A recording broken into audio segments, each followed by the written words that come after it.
9ാം ക്ലാസ്സിൽ നിന്ന് 10ാം ക്ലാസ്സിലേക്ക് ജയിച്ചു. അപ്പോൾ ഞങ്ങളുടെ വീടിനടുത്തൊരു ഒരു അമ്പലമുണ്ട്. അവിടെ ഞങ്ങളുടെ വീടിൻ്റെ അവിടെ നിന്ന് ഒരു 4 കിലോമീറ്റർ അപ്പുറത്തൊരു അമ്പലമുണ്ട്. അവിടെ സ്കൂൾ അടയ്ക്കുമ്പോഴാണ് ഉത്സവം. അപ്പം ഞങ്ങളവിടെ ഉത്സവത്തിന് പോയി. പിന്നെ അന്ന് ചേർന്ന് കഴിച്ചില്ല. അന്ന് സ്കൂളിൽ പഠിക്കുന്ന സമയമാണ്. ഉത്സവമെല്ലാം കഴിഞ്ഞ് പിന്നെ സ്കൂൾ തുറന്നപ്പോൾ നമ്മുടെ ആ അമ്പലമുള്ള ഒരു സ്ഥലത്തുള്ള ഒരുത്തനുണ്ട്, കൂട്ടുകാരനുണ്ട്. അവൻ നമ്മുടെ അനീഷിനോട് പറയുകയാണ്, എടാ നീ ഉത്സവത്തിന് വന്നപ്പോൾ നിന്നെ ഒരു പെണ്ണ് കണ്ടിട്ട് ഭയങ്കരമായിട്ട് ഇഷ്ടപ്പെട്ട് അവൾ ചോദിച്ചത് ആരാന്ന് ചോദിച്ച്. അപ്പോൾ ഞാൻ പറഞ്ഞു എൻ്റെ കൂട്ടുകാരനാണെന്ന് പറഞ്ഞു. അപ്പോൾ ഈ അനീഷിന് ഭയങ്കര ആവേശമായി. അപ്പോൾ എന്താണ് അവളുടെ പേരെന്ന് ചോദിച്ചു. അപ്പോൾ മറ്റവൻ പറഞ്ഞു, എടാ അവളുടെ പേര് സ്റ്റെഫി. എന്നാണെങ്കിൽ സ്റ്റെഫിഗ്രാഫി ടെന്നീസ് കളിക്കുന്ന സമയം ഹിറ്റായിരിക്കുന്ന സമയമാണ്. അപ്പോൾ ഞാൻ എടാത്തം വെറുതെ പറഞ്ഞടാ. അപ്പോൾ ഇവനാണെങ്കിൽ ഒരു പെണ്ണ് ആദ്യമായിട്ട് ഇവന് ഇഷ്ടപ്പെട്ടു എന്നുള്ളൊരു ഇതിൽ ഭയങ്കരമായിട്ട് അതും മാറ്റാൻ അവന് താല്പര്യമില്ല. അപ്പോൾ ഇവൻ്റെ മനസ്സിലൊക്കെ ആണെങ്കിൽ ഓരോ സ്ഥലത്ത് ഈ പെണ്ണിങ്ങനെ ഉത്സവത്തിന് പോകുമ്പോൾ ആ സൈഡിൽ നിന്ന് നോക്കണതിൻ്റെ ഒരു ചിന്ത, ഇവിടെ സ്റ്റെഫിഗ്രാഫ് ഇങ്ങനെ കുട്ടി പാവാടയൊക്കെ ഇട്ട് അങ്ങനെ നടക്കണം, അങ്ങനത്തെ ഒരു ചിത്രം ഇവൻ്റെ മനസ്സിൽ വന്നു. അപ്പോൾ ഇവിടെ മാറ്റാൻ ഇവന് ഒരു രക്ഷയില്ല. അപ്പം പറഞ്ഞു, എടാ എനിക്കൊന്ന് കാണാൻ പറ്റുമോ? അന്നേരം പറഞ്ഞു, പെട്ടെന്ന് കാണാനൊന്നും പറ്റത്തില്ല, ഞാൻ നാളെ മുതൽ കത്ത് മേടിച്ചുകൊണ്ട് തരാം. കത്ത് ഇവൾ കൂത്താട്ടോളം സ്കൂളിൽ പഠിക്കുമെന്നാണ് അവൻ പറഞ്ഞേക്കണേ. പിറ്റേ ദിവസം ഇവൻ കത്ത് കൊണ്ടുവന്നിരിക്കുകയാണ്. കത്ത് കൊണ്ടുവന്നിട്ട്, ചേട്ടനെ ഞാൻ ഉത്സവത്തിന് പറമ്പിൽ വെച്ച് കണ്ടു, എനിക്ക് ചേട്ടനെ ഭയങ്കര ഇഷ്ടമായി, ചേട്ടനെ കാണാൻ നല്ല സൗന്ദര്യമുണ്ട്. ഇപ്പോൾ ഇവൻ്റെ ഈ ഇന്ത എഴുതാൻ അവൻ അറിഞ്ഞുകൂടാ. അപ്പം ഞാൻ പറഞ്ഞു, എടാ ഇത് അവൻ എഴുതിയതായിരിക്കാനാണ് ചാൻസ്. എന്നാൽ ഇവൻ സമ്മതിക്കണം, ഇല്ലില്ല ചിലപ്പോൾ ആ പെണ്ണിനെ അറിഞ്ഞുകൂടായിരിക്കും. അതാ അങ്ങനെ ഇവൻ എന്ന് കത്ത് കൊണ്ട് കൊടുത്താലും അന്ന് 1 രൂപ കൊടുത്തെങ്കിൽ ഒരു പൂക്കേക്ക് കിട്ടും. പൂക്കേക്കും 1 രൂപയുടെ ഒരു കൂൾ ഡ്രിങ്ക്സും, 2 രൂപയ്ക്ക് ഇവൻ ഒരു പൂക്കേക്കും ഒരു കൂൾ ഡ്രിങ്ക്സും ഈ കത്ത് കൊണ്ട് കൊടുക്കുന്ന ദിവസം ഇവൻ പ്രതിഫലമായിട്ട് മേടിക്കും.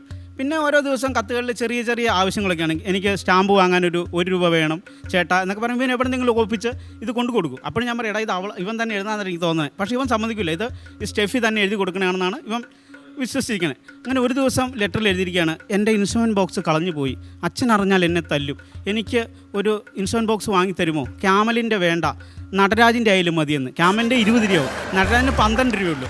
അപ്പോൾ ഇവൻ എവിടെ നിന്നൊക്കെയോ സെറ്റപ്പാക്കി ഈ 12 രൂപയ്ക്ക് ഈ നടരാജൻ്റെ ബോക്സ് വാങ്ങി ഇവൻ്റെ കയ്യിൽ കൊടുത്തു വിട്ടു, മറ്റേ സ്റ്റെഫിക്ക് കൂത്താളത്തുള്ള സ്റ്റെഫിക്ക് കൊടുക്കാൻ വേണ്ടിയിട്ട്.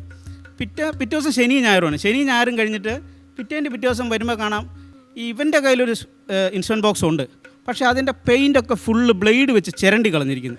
അപ്പോൾ ചോദിച്ചു, എടാ ഇത് ഈ ഇൻഷുറൻസ് ബോക്സ് ആരുടെയാ? ഇതെൻ്റെ എടാ, കണ്ടില്ലേ പഴയതാ, പെയിൻ്റൊക്കെ പോയിരിക്കുന്നു. തുറന്നു കഴിഞ്ഞപ്പോൾ ഇതിനകത്തെല്ലാം ഫുള്ള് അതെല്ലാം പുതിയത്. എടാ അപ്പോൾ ഇതൊക്കെ പുതിയതാണല്ലോ. ഞാൻ അകത്തൊക്കെ നന്നായിട്ട് നോക്കുമല്ലോടാ, പുറമല്ലേ, അതുകൊണ്ട് പുറമൊക്കെ പെയിൻറ്റ് പോയിരിക്കുകയാണ്. എന്നിട്ട് ഇവൻ വിശ്വസിക്കണില്ല, ഇവൻ പറ്റിക്കണമെന്ന് വിശ്വസിക്കണില്ല. പിന്നെ ഈ ശനിയാഴ്ചയൊക്കെ ഞങ്ങൾ സൈക്കിൾ എടുത്തിട്ട് ഇവൻ്റെ വീടിനടുത്തേക്ക് ചെല്ലും. എന്നിട്ട് ഇവൻ പറയടാ ഇന്ന് കാണാൻ പറ്റുമോ? നീ ഒരു കാര്യം ശനിയാഴ്ച വന്നേരെ, അവിടെ വെച്ച് കാണാം. ഞങ്ങൾ സൈക്കിൾ വാടകയ്ക്ക് എടുത്ത് ഇവൻ്റെ അടുത്ത് ചെല്ലും. എന്നിട്ട് പറയും 11 മണിയാകുമ്പോൾ ഒരു പുഴയിൽ കുളിക്കാൻ വരും, അപ്പം നീ ഇവിടെ ഇരിക്കണം, അപ്പം ഞാൻ അവൾ വരുമ്പോൾ കാണിച്ചു തരാമെന്നുകൊണ്ട് ഞങ്ങൾ ഇരിക്കുകയാണ്. അപ്പോൾ ഈ ഇരിക്കുന്ന സമയത്ത് ചെറിയ ചെറിയ പണികളൊക്കെ ഉണ്ട്. എടാ അവിടെ നിന്ന് ഒരു 3 ബക്കറ്റ് വെള്ളം ഈ ടാപ്പിൽ നിന്ന് വെള്ളം എടുക്കുന്നത്. എടാ അവിടെ നിന്ന് 3 ബക്കറ്റ് വെള്ളം എടുത്തടാ. ഇവൻ ഈ വെള്ളം എടുത്ത് കൊടുക്കും, പശുവിന് പുല്ലെടുത്തിട്ട് കൊടുക്കും, അങ്ങനെ ചെറിയ ചെറിയ പണിക്ക് ഇവനെ കൊണ്ട് ചെയ്യും. എന്നിട്ട് എടാ 11 മണിയാകുമ്പോൾ വരും കേട്ടോ കുളിക്കാനായിട്ട് എന്ന് പറഞ്ഞിട്ട് ഇവൻ 11 ആവണതിന് ഒരു 2 മിനിറ്റ് മുമ്പ് ഈ പെണ്ണ് വരുന്ന ആ ഡയറക്ഷനിലേക്ക് ഇവനങ്ങ് പോകും. പോയിട്ട് വേഗം ഓടി വരുന്നതാണോ, ഓ മാറിക്കോ അമ്മായി ഉണ്ട്, പിടിക്കും, പ്രശ്നം എന്ന് പറയും.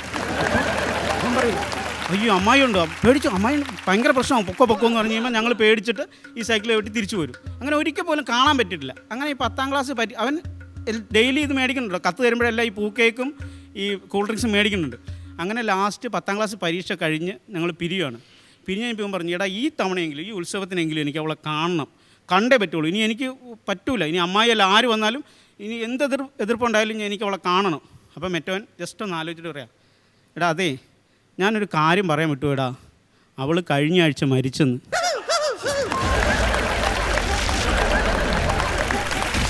ഇവൾ മരിച്ചത് ഈ കാമുകനോട് ഇപ്പം പറയാൻ വിട്ടുപോയെന്ന്. 2 ആഴ്ച മുമ്പ് മരിച്ചുകളെ. എന്നിട്ട് ഇവൻ അവനെ നോക്കിയപ്പോൾ ഇനി അവനെ കൊണ്ട് പൂക്കേക്ക് ഒന്നും കിട്ടൂല. എന്നിട്ട് ഇവൻ ചോദിച്ചു, അപ്പം നീ ഇന്ന് രാവിലെ എൻ്റെ ഇന്ന് പൂക്കേക്ക് മേടിച്ചോടാന്ന്.